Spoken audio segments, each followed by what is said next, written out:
We are going to work on our word root book. We are on lesson 9 on page 22. 22. Page 22.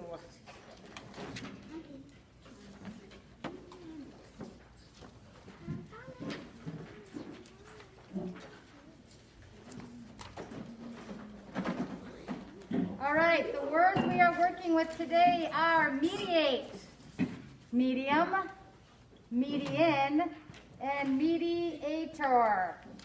Mediator. Do any of those words sound familiar? Medium does not sound familiar.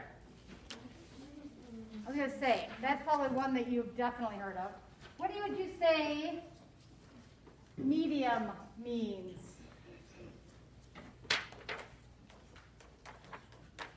Cole. Like the middle. Yes, middle size, middle location, very good. So we do know what that means. I'm just going to write them all up.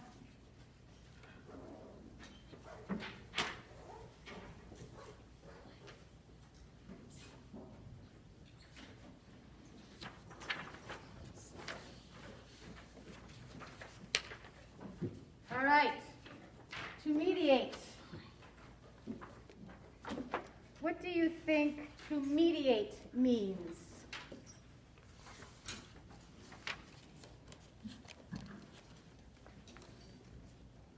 To mediate means you come, let's say two people are having a disagreement.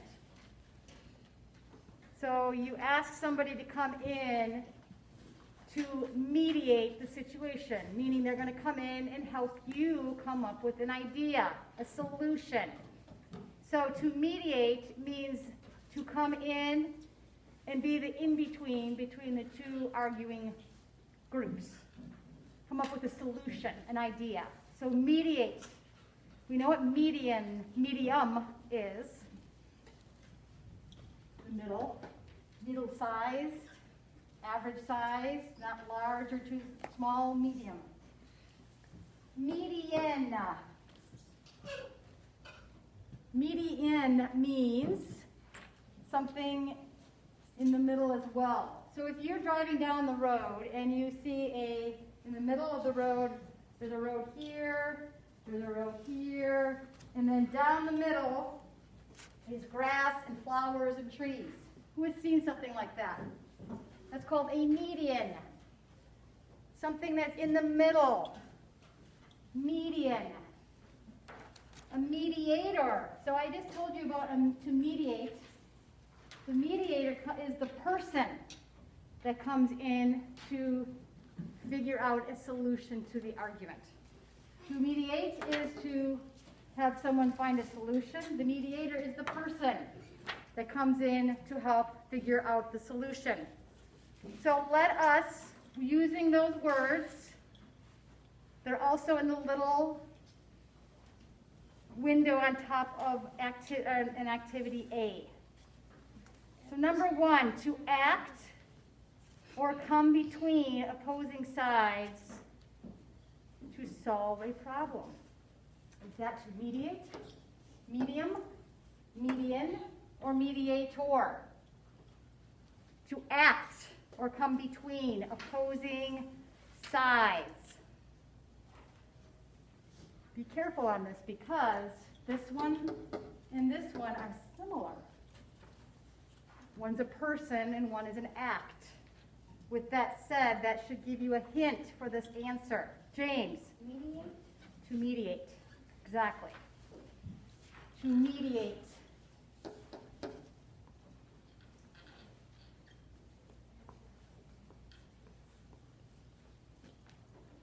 Yes, Cole? That fish looks disgusting. Yeah, it's a little disturbing. Yeah. I think that is supposed to show you medium. The medium area of the fish, but I don't know. That's a disgusting way to show that. Yeah. The inside of it. So number 2, one who acts between opposing sides to solve a problem. We already figured out that we already used mediate, medium, median, or mediator? Owen. Mediator. Yes, mediator. The person who comes in helps solve the problem. Mediator.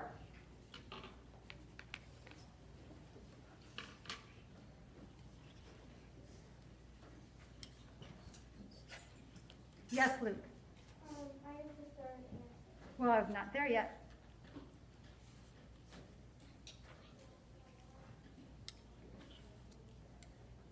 Yes, Olivia. On 23, there's at the top there's the pictures too. Right, but that's for that, yes. There is. I like those pictures much better than the halved fish. Yeah. Yes. What picture? Number 3, of a middle size, amount or quantity, neither large nor small. Luke. Medium. Medium sized. I always think of the 3 little bears, or 3 bears. Mama bear had the medium sized bowl, or the medium sized bed or chair or whatever. She was the medium sized. Something that is related to or in the middle. Similar to, well, no, it's not similar to medium. So it is something in the middle. Is that to mediate? Medium, median, or mediator? Winsheen. The median. Remember I talked about the area between 2 roads, the middle area with the flowers or the trees. If you live in Mount Horeb, for some reason we have large boulders in the median. I don't know why. So, there we go. So now we have discern definitions for all 4 words. Let us go to page 23. We have more pictures. So, underline the suffix and circle the roots in the choice box above. Then use each word just once to complete the story. So, to help you do this, if you look over again to page 22, it shows you the suffix of each word.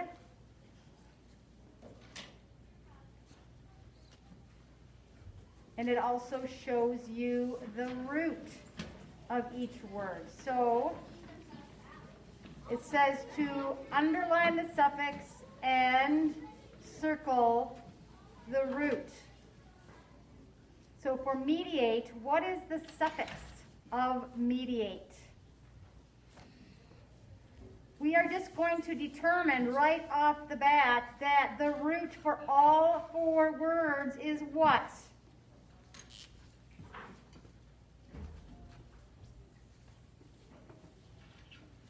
Right?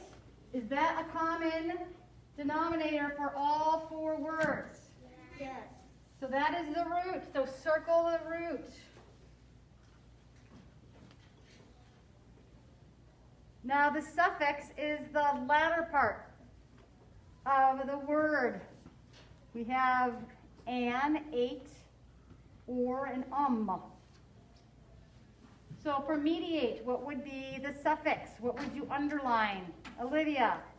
Yes.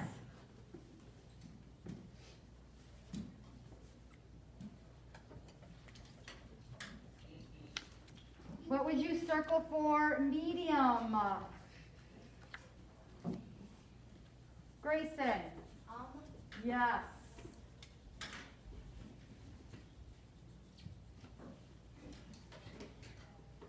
What about median? James? And? Yes. What about mediator? Christian? Yes. Very good. So what do all four words have in common? The root or the suffix?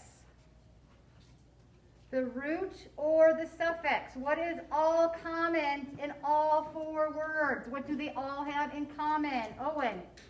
The root. Yes, which is what? Meaty. Yes. Kind of strange. Yes, absolutely. All four have those in common. All right, good job. Now let's fill in the blanks for our story. So look at the four words, remember what they mean. The weedy blank in our small town goes right down the middle of Main Street. Which word is that? The weedy blank in our small town goes right down the middle of Main Street. What goes down the middle of something? Everybody star, please. Focus it up and track me, please. James. Median. Yes, the median. The median.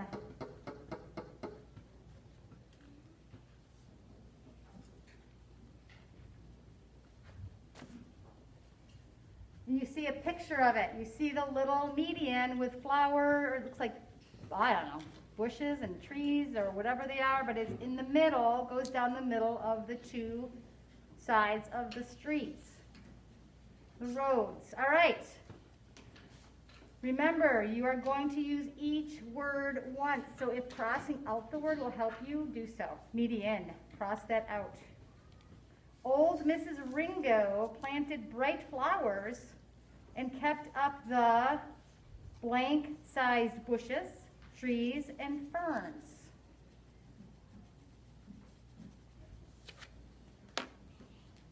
The blank-sized bushes, trees, and ferns. Emma. Medium. Medium. Medium-sized. Very good. Sam, your mask has got to be up. When she was unable to do it anymore, 3 groups in town each thought they should take over. Our own Chu Ying spoke to the town council about the problem. The council voted to have the garden club 2 towns over blank the issue. What does it mean to come in and try to help 2 opposing sides? In this case, 3 opposing sides. What would that be? Grayson. Mediate. Mediate. Very good. Mediate. So they called in someone to mediate to try to come up with a solution.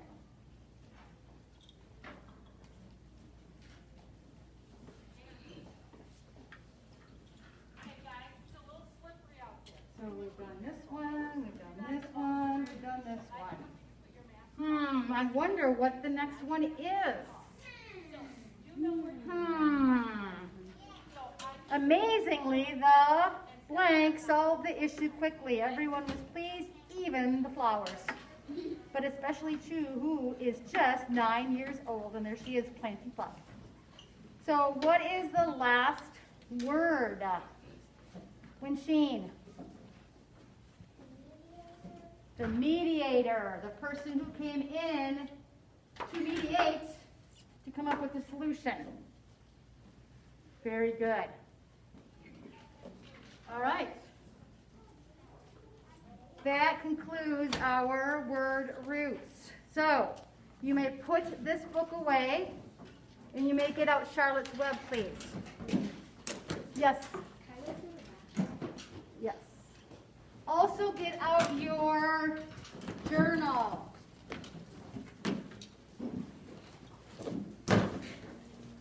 Get out your reading response journal, please.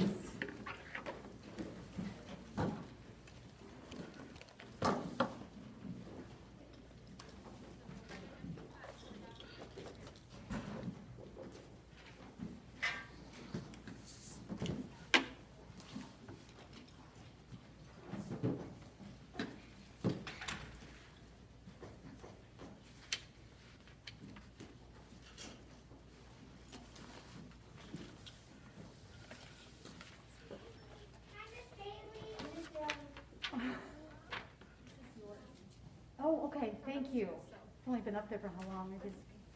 Thank you. All right, I would like for you to turn to the blue page called Visualizing. Visualizing, please. We haven't worked on this in a while.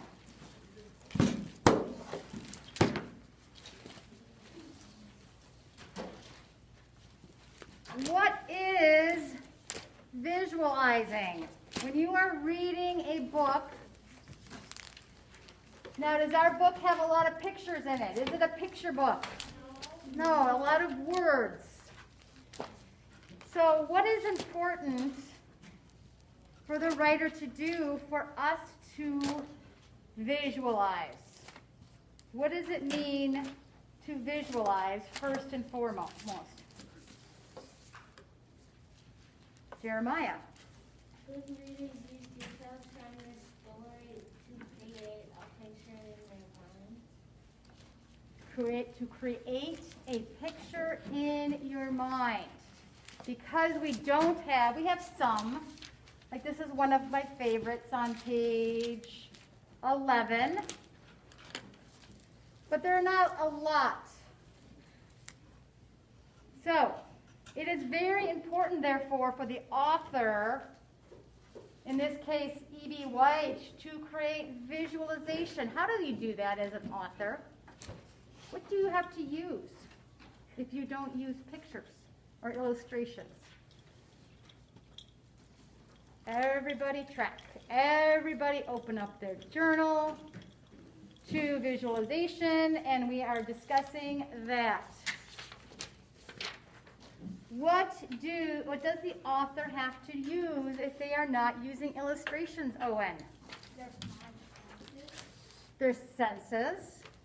But how do they use their five senses? What do they have to use in the book if they aren't using illustrations?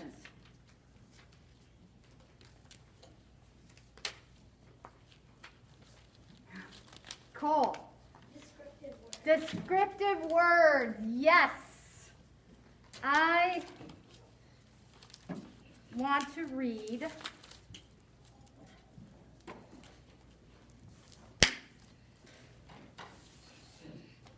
So, every morning after breakfast, Wilbur walked out to the road with Fern and waited with her till the bus came. She would wave goodbye to him, and he would stand and watch the bus until it vanished around a turn. While Fern was in school, Wilbur was shut up inside his yard. But as soon as she got home in the afternoon, she would take him out and he would follow her around the place. If she went into the house, Wilbur went in too. If she went upstairs, Wilbur would wait at the bottom step until she came down again. If she took her doll for a walk in the doll carriage, Wilbur followed along. Sometimes on these journeys, Wilbur would get tired and Fern would pick him up and put him in the carriage alongside the doll. He liked this. And if he was very tired, he would close his eyes and go to sleep under the doll's blanket. He looked cute with his eyes when his eyes were closed because his lashes were so long. The doll would close her eyes too, and Fern would wheel the carriage very slowly and smoothly so as to not wake up her infants. Was that descriptive? Yeah. Could you visualize little Wilbur following her around everywhere she went? Go in the doll carriage. I mean, we do get a picture of that, and it is so cute. But if you didn't have this picture, could you visualize it? Yes. Why?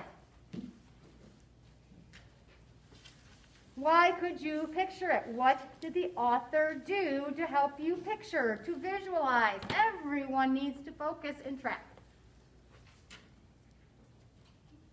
Christian, what did the author do to help you, as the reader, visualize what Wilbur was doing?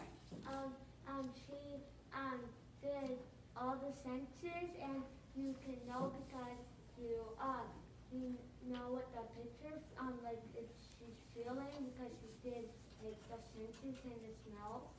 That's right. She gave he gave very descriptive words. could picture little Wilbur following her around like a little puppy dog wherever she went. So friends, that is visualizing.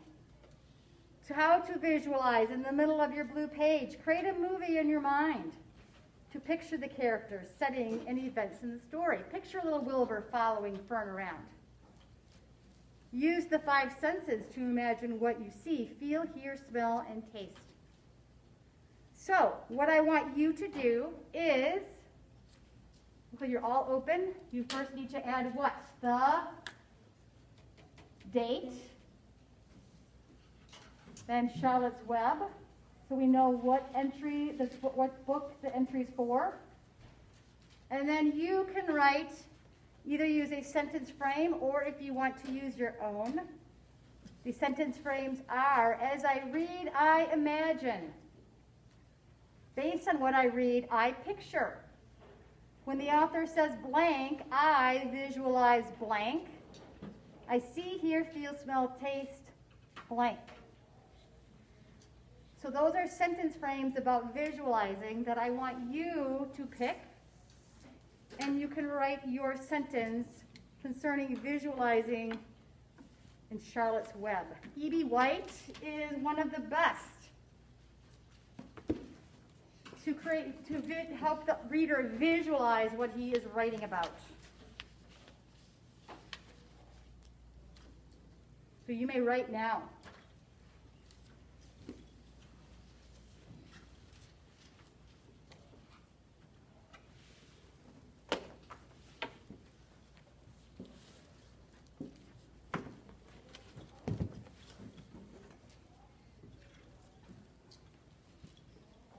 At this point, we are going to start reading, so I will allow you can read at this time yourselves, Charlotte's Web.